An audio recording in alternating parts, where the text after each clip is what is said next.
Up tilted. Yeah, there it is. Nice up tilt. So, yeah, I think the pokes. I feel like the main things we're looking at right now are pokes in neutral, and then also just the stage control, and just positioning, just knowing where you want to put yourself, so that you can cover a space even if you're not throwing out an attack. So that if I go there, there's a threat of you throwing out an attack. It's like, okay, if you're under a platform, I'm not going to land on a platform. If you're in the middle, you're going to force me to the corner, right? Or one of the corners, or put me onto a platform. So let's just talk about stage control really quickly. As far as the most advantageous places to be versus the worst places to be. And of course, even in bad spots, you can still make good plays. But just like, let's just really quickly run this down. Sounds good. So obviously we'll start with the easiest. If you're in the middle of the stage, this is the best place to be, right? Anywhere from here to here on both sides, right? From there, I would say the next best place to be would be underneath the platform. Okay. Next place, like, those are the best places. Now, as far as like neutral or considered bad situations for yourself, if you are in mid stage, or if you are on or underneath the platform, I don't want to be on a platform, right? If you're over here, like if you're here and I'm here, then this is fine, right? But come over here for a second, like go under my platform. So this is a bad situation for me, right? If I'm here, I don't want to be here. But here's the thing. If you know for sure that if I go here, this is good for me, you're better off protecting the left side of the platform rather than the right side. If I'm going to get down, you want to make sure that I'm going to get down and get hit because I want to try to go to the left, or I'm going to get down and put myself in another bad spot because this is where you want me to go. Right. Yeah. So if you're protecting here, you don't want to go like this and like jump like this. Right. If I'm going to jump anywhere, I would prefer to be over here. Right. Yes. But if you leave your feet first and say, okay, I'm going to just try and catch him early, and I want him to go over here. If I'm patient on the platform, let's say I'm doing this, even if I like tilt my shield for a second, if you just jump, and you don't always have to jump over here, you can even try and like jump like this, try and like catch a jump off the platform. If you do something like this, I might drop shield and just hit you, or I'm going to come down. Right. Yeah. And honestly, for me, if you're at a high enough percent where I could potentially kill you or like get a good combo going or something like that, then I might try and hit you. But I'd rather get down. It's like, well, all of a sudden the positions have switched where now you are up here with no double jump, which is clearly bad, right? And I'm on the ground and I have the entire ground. I can go to the center of the stage if I want to. I can try and juggle you and stay underneath you. If you do something like this, very strong chance you're going to either come down with an aerial or an air dodge. That's basically the only options you have, right? Once you've lost your double jump, I mean. So if you have let's say an air dodge, you might go like this and then air dodge like back and try and get to the platform or something. Right, something like this, right? You might do that, or you might try and come down aggressive and land on me. If you try and land on me right here, if I know that this is where you want to go, I can shield, and then up be able to shield or up smash, right? Yeah. Or depending on what your move is, if you're using, let's say, Pyra, or if we're both Pyra, I can just up smash and I don't even need to shield. If you're crazy enough to try and land on me, I'm probably just going to try and kill you. Yeah. Right? If my timing is bad, then you'll get away with it. But that doesn't necessarily mean that the decision that you made was good. Yes. Right. It's more so me being bad rather than you being good. You kind of want to preface your decision making. You can do a bit of testing of your opponent just to see if they are a good player. But if you break it down and say, okay, this is at least a competent player. If I land on them, they'll at least land an up tilt. Right. They're not going to completely miss whatever they're doing. You have to think about if you are above somebody with no jump, potentially at death percent or very high percent, if you hit them while coming down, you're probably just going to hit them and that's it. You'll get down, which is fine. But if they hit you, you're still in that juggle situation and you still don't have a jump and they can hit you again.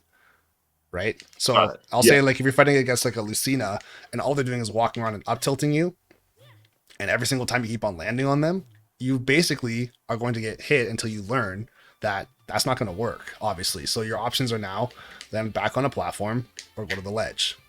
Yes. Right? So if you know where you can go to escape, in quotes, I guess, escape their pressure. If I'm up tilting and saying, okay, you don't get to land on me, you don't get to go to the center stage, and I'm not going to let you land on the ground unless it's over here. You also want to have that mindset when you're trapping somebody else, right? Got it. So if I don't really want to be in the corner, or better yet, if you know that you don't want to be in the corner, you should know that I also don't want to be in the corner. So it's a bit of an arm wrestle to say, I'm not going to automatically make you go there, but I'm going to take away all your other options so that the only safe option at the time is to go to the corner. Right? And then once you have me here, now you have to think to yourself, okay, I have him in the corner and he wants out of the corner. So I have to protect the middle and the platform. The middle is more important than the platform. I'll tell you that right now. Because if I'm doing this, let's just say if I'm right here in shield and you're ledge trapping, that is a bad spot for me. But also if I'm right here and I'm in shield and now you're sharking the platform, this is still a bad spot. This is not necessarily even better, right? If I'm here, I can get up smashed, right? If I'm on the platform, I can get up smashed. Or if I'm here, I can get hit off stage. Both of those are bad, right? So if you're ledge trapping somebody, I'll say two things you don't want to do. Number one, you don't want to back off to like here and give me all this space, right? Yeah. The other thing you don't want to do is put yourself on the platform. If you're ledge trapping me while on a platform, you're messing up, right? So let's say, for example, I'm just allowing you to roll and get under me. Yeah, exactly. Because if you're on the platform, I'll just get up like this. I'll get up and I'm right here. And from the situation, like right here, you can try and bait some stuff on the platform, but it's probably not going to work out for you.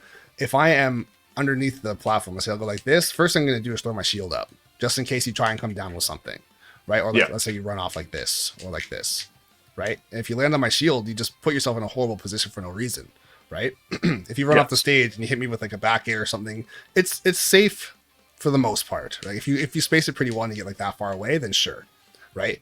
And I'll say in that particular exchange, if I get to here and you're on the platform, you run off stage, you go back to center stage, and neither one of us gets hit, right? But now I'm not being ledge trapped anymore, right? Yeah. You're also in a state of trying to escape, right? Because you now are like, okay, well, I just put myself here. Now I have to like not get hit and now I have to escape. So now you're in the mindset of running rather than being aggressive.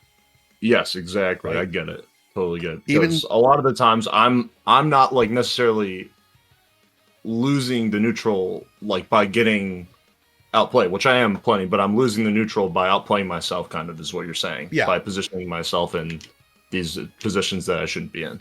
And that's the thing. I'd say the biggest thing is that you don't have to constantly get hit in order to lose neutral.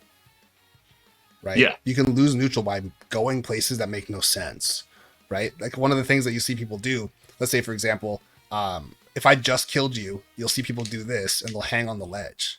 It's like, why would I do that? If you're coming off the platform, invincible, yes, I can't hurt you, and I get that. But if I go like this, there's no chance of a mix-up of where I could possibly go, right? You come down off the platform, and you immediately ledge trap me. Yeah, and I'm putting myself at a disadvantage. Yeah, I'm honestly making a very, very stupid play to do this. It's like, oh, I don't want to get hit, so I'm going to go as far away as possible so that I can try and mix them up and get back on stage. Like, but you were on stage. You don't have to get back on stage if you're already on stage, right?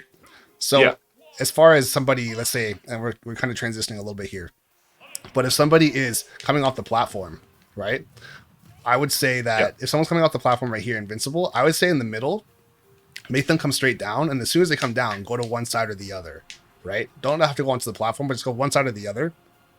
And then, actually, let's get out of this.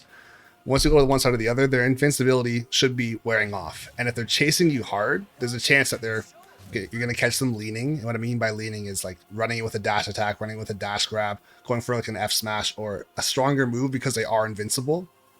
And during that move, if they happen to miss or if you can make them miss, they lose their intangibility and you're still on stage. Then you can fight them normal. Yeah. Right? So you're kind of just trying to just give them, I guess, a bit of a shake to say, if you're going to chase me, I'm going to make you waste your intangibility. So you can't finesse me. And also, I'm not going to put myself in a horrible position. So it's like, okay, I got a kill on you at like 140, but I'm at like 90 or 100 myself. I'm not just going to go into the corner. You hit me with one forward tilt. I'm now off stage. Hit me with another forward tilt, and now I'm dead.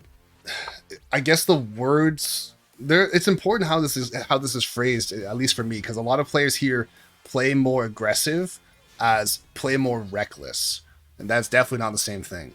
Playing reckless is purposely making stupid decisions, high risk, high reward, right? No, that's not what you want to do, though.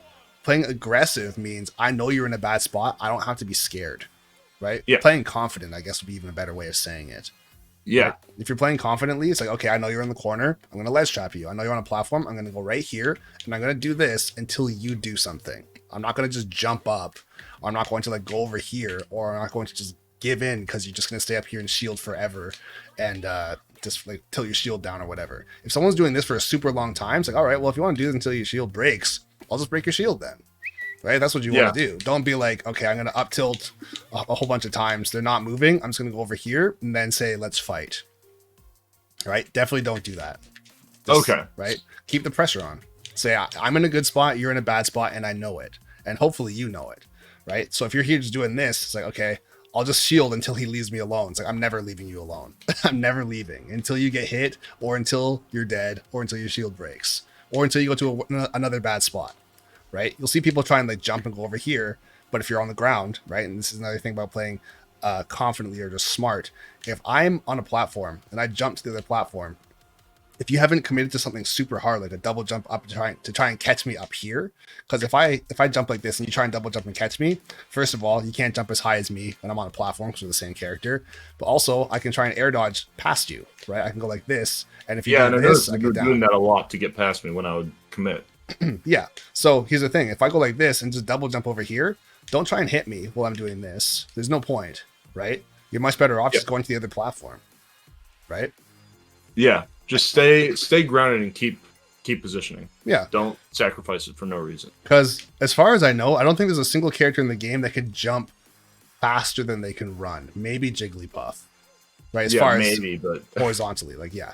So yeah. if I go like this, you will always be able to run across the stage like this faster than I can go like this, right? Yeah. So this is faster than this or whatever. Yeah. Yeah. Totally get it. So here's another thing too: is like let's say if you happen to chase me, so let's say I go from here and I jump over like this to try and get to the other platform.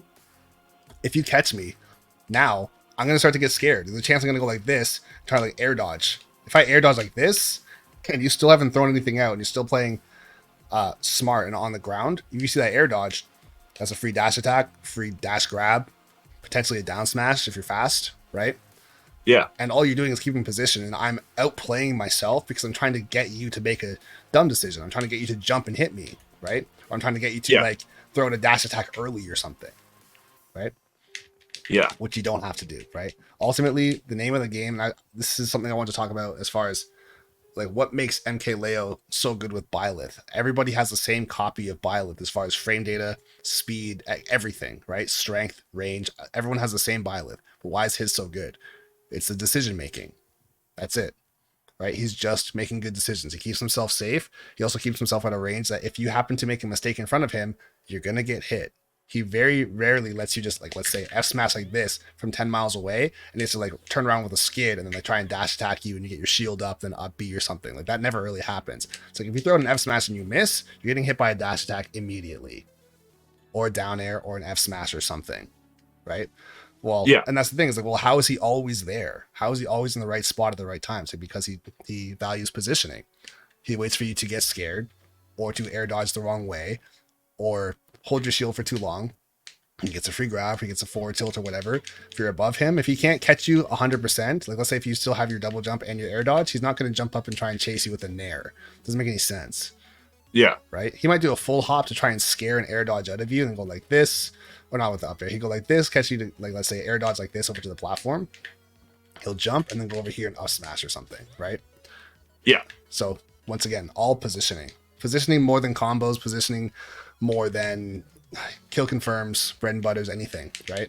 I don't really care if you do this perfectly because we're just talking about it right now, and it's more so just to get it implemented into your head. That's how you should be thinking. If you mess up your positioning or if you double jump, sometimes you take that risk and it works out. Right? Sometimes it's like, oh, I shouldn't do this, but I'm going to do it because I see a habit, for example. Right? Habits can allow you to break some rules in some cases as well. If you see that I have an air dodging habit, for example, or I have a double jump from the ledge habit, it's like, okay, well, from ledge trap position, if you think I'm going to double jump on stage, then double jump after me and hit me. Yeah. Right? Traditionally, you shouldn't do that, but if you see that that's something that's wide open, don't just let me double jump on stage.